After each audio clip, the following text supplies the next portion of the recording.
Good morning, everybody, or good afternoon. We want to welcome you to today's Lightspeed Wednesday webinar. Our topic today is warranty claims. Certainly a topic that we know there's a lot of interest in, so we're excited to have all of you attending today.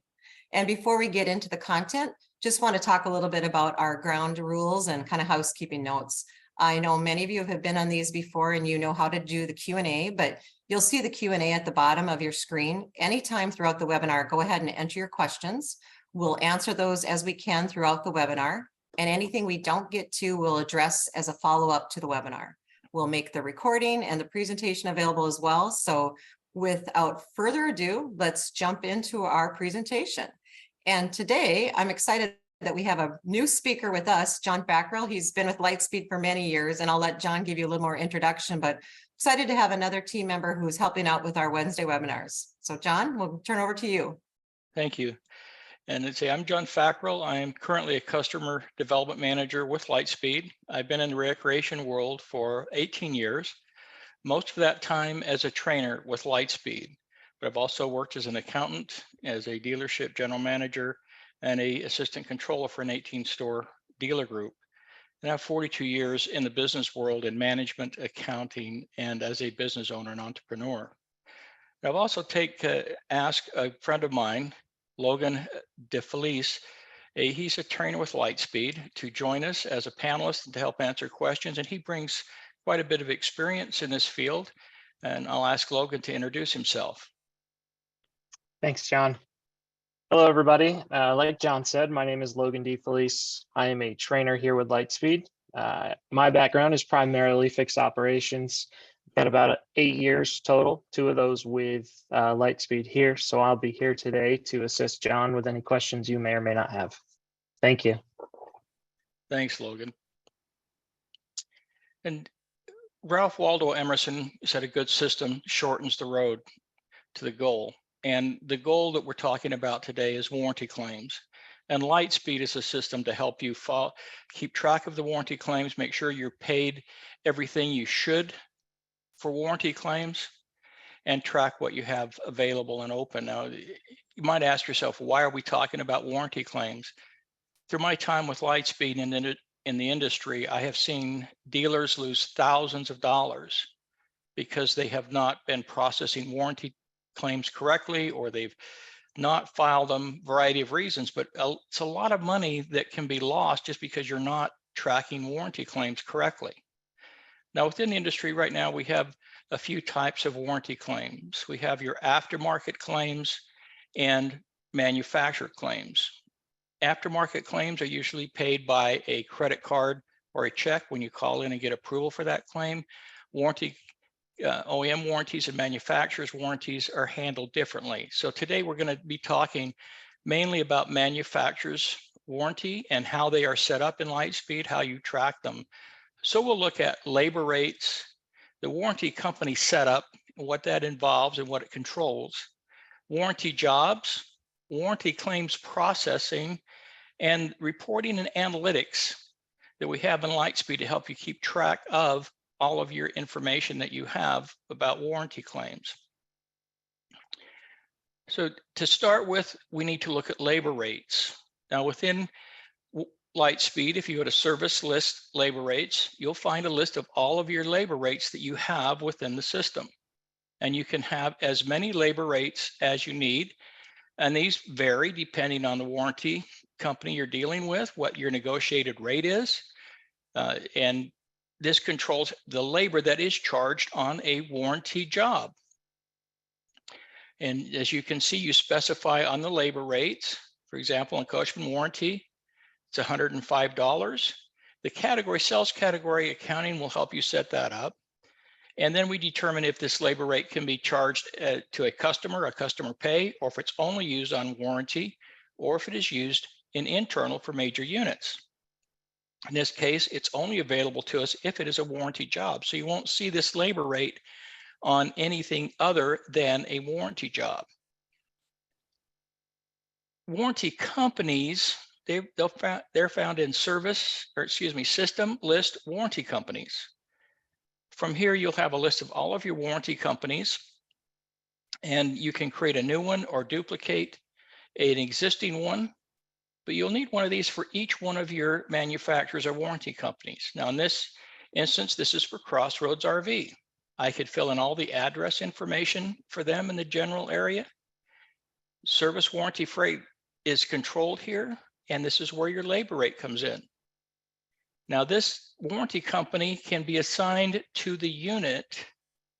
So in the makes, you can assign, so if I choose Crossroads as my make, then this warranty company comes with it. So when I have a warranty claim, it will pull in this information.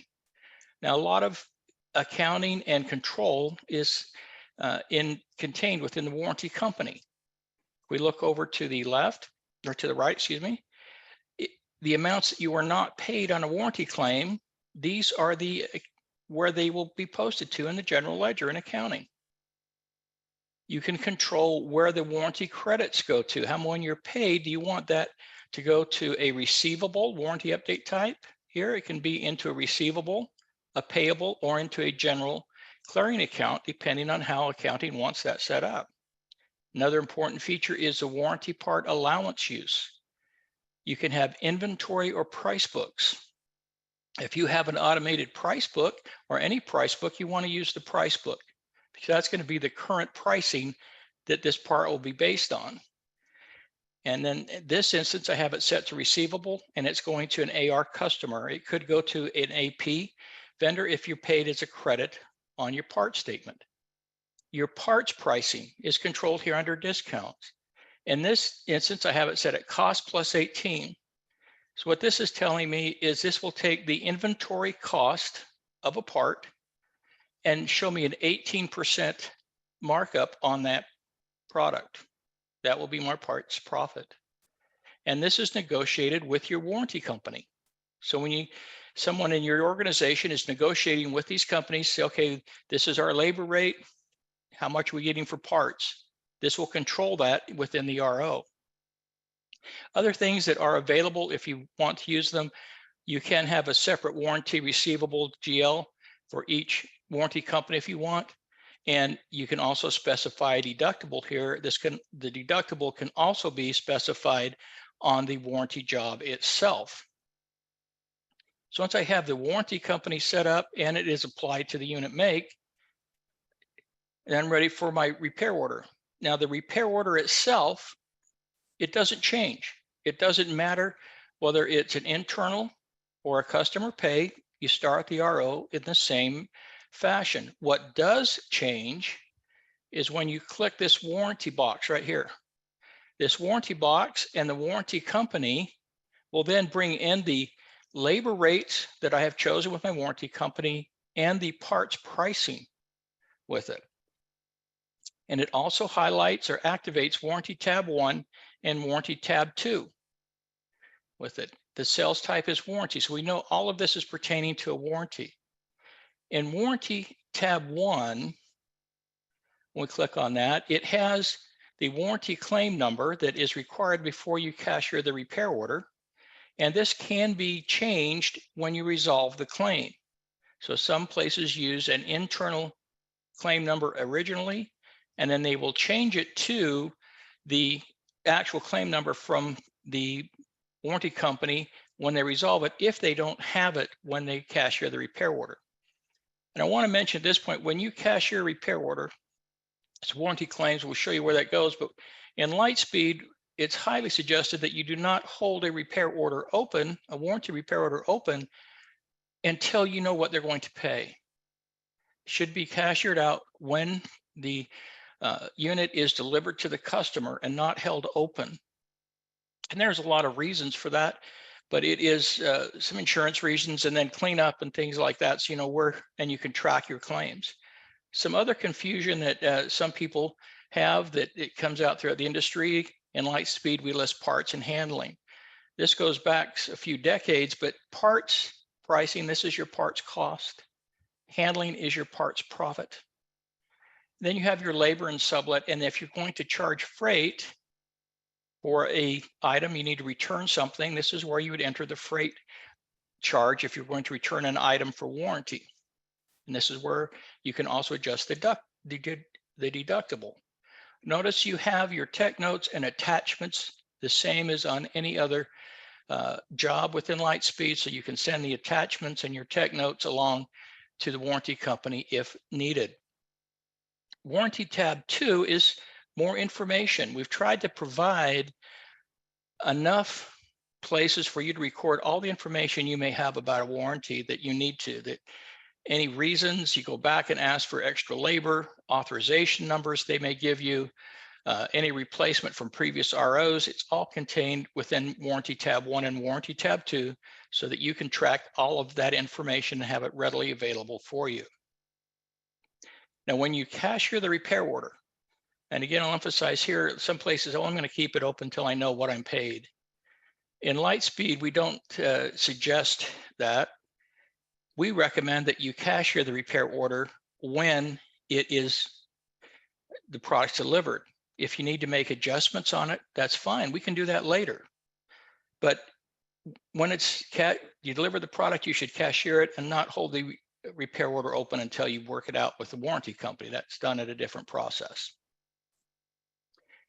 When you cashier a warranty RO, it goes into warranty claims processing. Now, some people like to say, well, how come it's under service? This is under service. It should be under accounting. They know if they got the money. Here's the issue with that. If it goes to accounting, the accounting people know they got some money. They do not know if it is the full amount of the claim that they should get. So they just write off the balance. They don't know what is the correct amount. That's why it is under service, so that service can look at it and track and make sure you're getting paid all of the funds or the claim amount with it. So when you first look at a claim, it'll be on this list. And notice here we have a box that says show processed and show resolved. In Lightspeed, when you receive a claim and you mark it processed, that means that you have submitted it to the warranty company. It's a way to keep track of what has been submitted and what has not been. And that's an area where some dealers struggle. Did I send this in or is it still open? And if they track it here, yes, I've submitted it, it's processed. When they resolve it, then they check the resolve box, meaning they have received all of the funds that they're going to. They've either received it all or have written off the amounts that were not paid. This claim info tab comes in handy, and this is also, excuse me, back up a minute, where you can change the claim number if needed. So you can change that from this page if you want to update that to a different claim number. On here also, you'll see this seems like a lot of space in here because you can have more than one warranty claim on a repair order. So you can bring all of the warranty claims in under one repair order.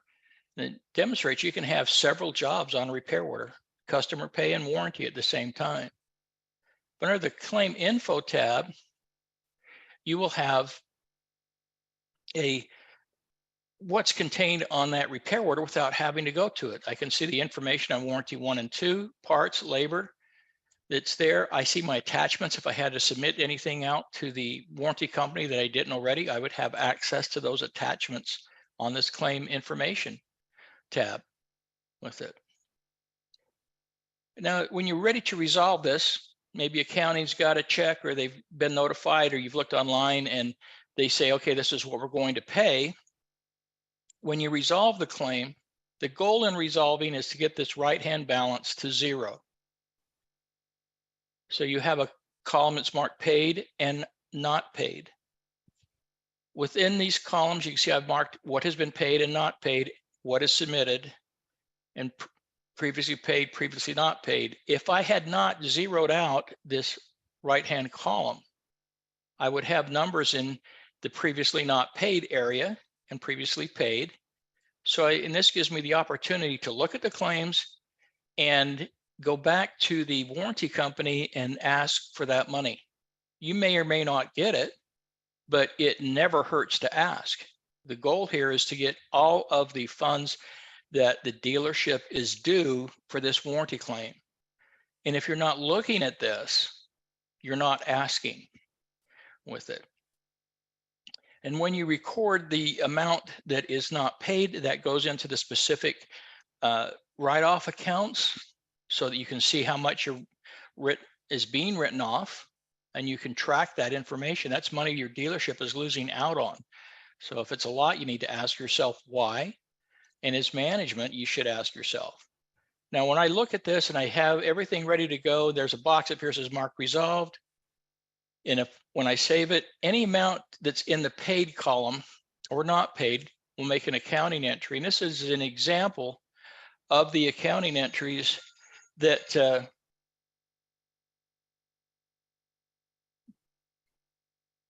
excuse me for a minute,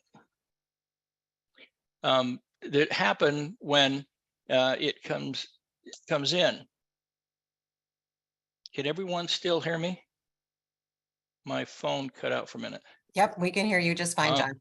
Thank you. I'm sorry, my phone rang and I No, thought it cut no me out worries. for a minute. Always fun with technology. But this is an example of the warranty of a warranty claim accounting transaction. It shows me written off the $10 and the $2. And now my accounting department knows that I'm going to receive $549.70 from that. They get the money, they know where it goes, and everything is kept track of. So when you look at trying to, how do I keep track of all of my warranty claims? What's going on with them? From the estimates and repair order screen, you can create categories for different warranties, as is illustrated here. And when you click on this little diamond here in the center, then I can choose to only display my warranty areas. This will let me look at it and from my screen determine real easy what is open, what's going on here with it. And I can track it visually real easily from this screen. From reporting, if I come into my estimates repair order reports, I can run my 608 report. This is a standard report. If you want to, you can modify it, make it what you want. But this report will show me outstanding repair order summary. This report will tell me how many estimates or how many repair orders I have open that are warranty and what my dollar value is. So I know what is out there at all times. Once it has gone into warranty claims, then I have this set of standard reports and others that I could make. And an important report really is, okay, the 642, not paid details. And this is where if you're making that warranty claim match what they're paying you before you cashier it out, you have no idea of this information. Now, this can be pretty powerful information. One, okay, is my warranty company set up correctly? If I'm writing off amounts, it may not be set up correctly. If I'm at the end of the year and I'm looking at it and I say, well, wow, I wrote off $10,000 for this one warranty company. Why? And if it's a valid reason, or if you go back and you're negotiating your rates for the next year, you say, okay, now we wrote off $10,000. Maybe it's for whatever reason on it. There could be a variety of reasons, but part of that, you could ask for help in the next upcoming year. So if you have a large balance, it gives you some negotiating leverage for the next year to increase your rates or to find out what's wrong. Maybe they can give you some help with some advertising, whatever, but it gives you power, gives you leverage. If you don't know this information, you don't have that available to you. Now within Lightspeed, we have these reports demonstrate a lot of analytical tools reporting the open warranty ROs and outstanding claims, how much you're writing off, paid versus unpaid claim amounts. So you know exactly what it is. And with this reporting, you have a lot of information readily available for you at your fingertips. Now, one other item that is very helpful to all departments and is sometimes overlooked is the Lightspeed industry benchmark reports. Now within the service area, and these are available for all areas, is, all of these different areas are available that you can run reports on. and determine how your dealership is performing versus a national average. And the very important one is days in shop with it, and percentage of labor sales. The chart that I have up is warranty labor sales versus your total labor number. You can ask, okay, so what's the percentage in here? What are we looking at? Well, in June of this year, the RV, and that's kind of what I've been looking at on some other projects, so I have those numbers available to me. In the RV industry, we sampled over 20,000 repair orders. So when we look at a national average, we've got 20,000 just in the RV industry that we look, and then we compare take a national average for that 20,000 and compare how does your dealership perform within these averages. As you can see here in the national warranty, going back to June of 2022, there's the national average for each month as we run that through.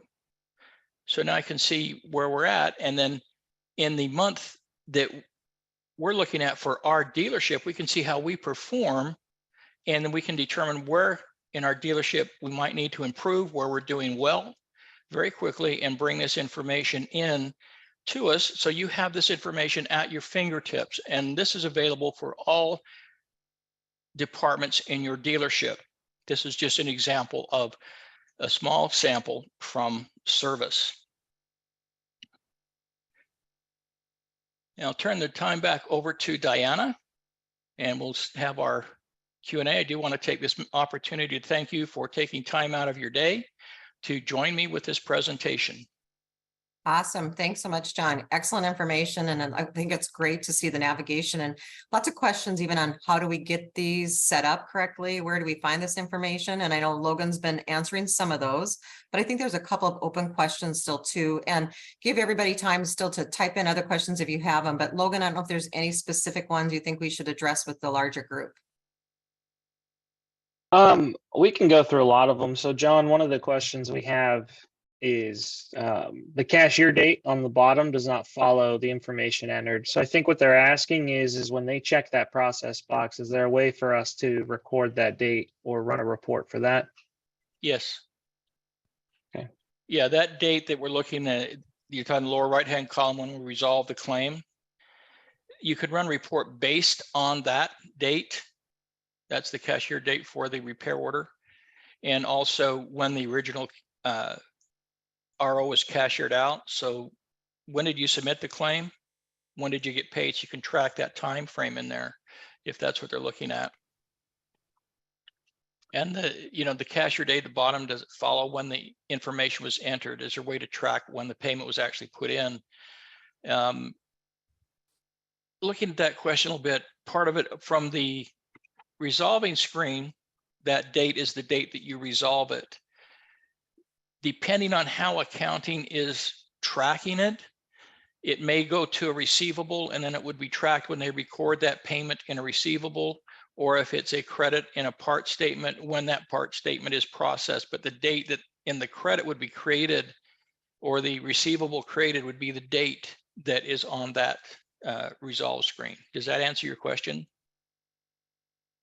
And I know that came from Jenny. So if hopefully, Jenny, that does answer your questions. If not, I mean, we can certainly do some more follow-up as well.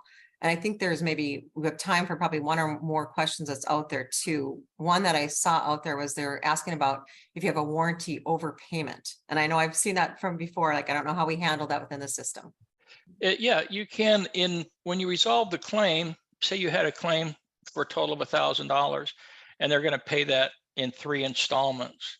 Each time they make an installment, I would put the amount they paid in the amount paid column and leave the rest of it blank and then save it. That will record that $300 payment, whether it's going to the receivable or payable, wherever it goes. And it will show the balance open of, say they paid $350 or $650 open. The next time they make a payment, I would open that back up and enter the amount of the next payment. And then that would continue until they pay everything on that claim. So you can, and you can hold the claim open until it is totally paid.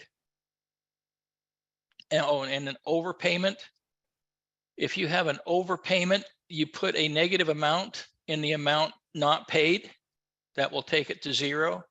In accounting, it takes that overpayment and applies it to the write-off account. I think that's exactly what they were looking for with that, where you can put in Yeah. a negative amount there, John, too. So perfect. Then I know, Logan, you're typing away, but there might be some other questions too that we want to talk through. Okay, let's see, when I often receive credit memos before the RO is closed, I can't post the credit memo to accounts payable until they close the RO because the parts are not received or the boat is not picked up yet. If the parts are not received yet, they could hold it open until they receive those parts and complete it. But I understand your dilemma here. If they're holding it open because the customer hasn't picked it up yet, they could close it. But it's something that a process within your dealership you would have to work out. With that, I understand what they're saying. However, I think there's some workarounds, and it's going to take a little bit of talking with the service department and accounting to come up with a process to do it. You could put that credit memo in and set up your warranty company to take the when they process the claim, to take that to a clearing account, a holding account. So you post your credit memo to the clearing account. When they reconcile or resolve the RO, it would offset the clearing account. So you could enter it that way too. And maybe we don't have the whole question understood, John, but it could also be that there's simply parts for another job on the same repair True. order that's tying this open. So in that instance, you could just transfer off. We see a lot of times our dealers will transfer that warranty job to a new RO, and then you're able to close that out without any further issue. Correct. Then I see here, why does deductible pull from parts or labor? The deductible, we have to specify which part, just for warranty purposes, where it's coming from. So we have to tell it. Most of the time, I see a lot of dealers apply that deductible to the labor. So the customer's paying that. You're not losing anything with the deductible unless you choose as a dealership to write it off for some reason. But it's where you want to apply it. The deductible, if you wrote it off, would affect either the parts or service department, depending on how you adjusted that in accounting. Great. And I know there's some more questions too, even just about some of the reports. John, maybe you want to just click back to that slide. I think it's probably just 2 slides back, because there is so many great reports in Lightspeed. And I think, you know, specifically in this area in warranties, people really want to be able to understand those. Which slide? This one? Yes. Yep. They were just asking about which report it was. Okay, that's the Lightspeed Industry Benchmarks report. It is a subscription service. We pull this data live. It updates continually throughout the month to give you the information that's listed in here, and you can have it for all areas of your dealership. This is once you look into it and you understand what you're looking at and relate that to your dealership, it gives you the blueprint on how your dealership is performing and what you can do with it. We used to call this data back when we used to do it manually back years ago, but now it's automated, and it's just a really great set of information for you to have with it. Perfect. Any other key questions? I think we have time for one more, and then we'll respond to the rest of them at the follow-up today. So I don't know if there's any other key ones, Logan or John, that you think we should address. Diana, I see one more. So Michelle asked, is that method the most accurate way to handle the open RO, to transfer the remaining open warranty credit to a new RO?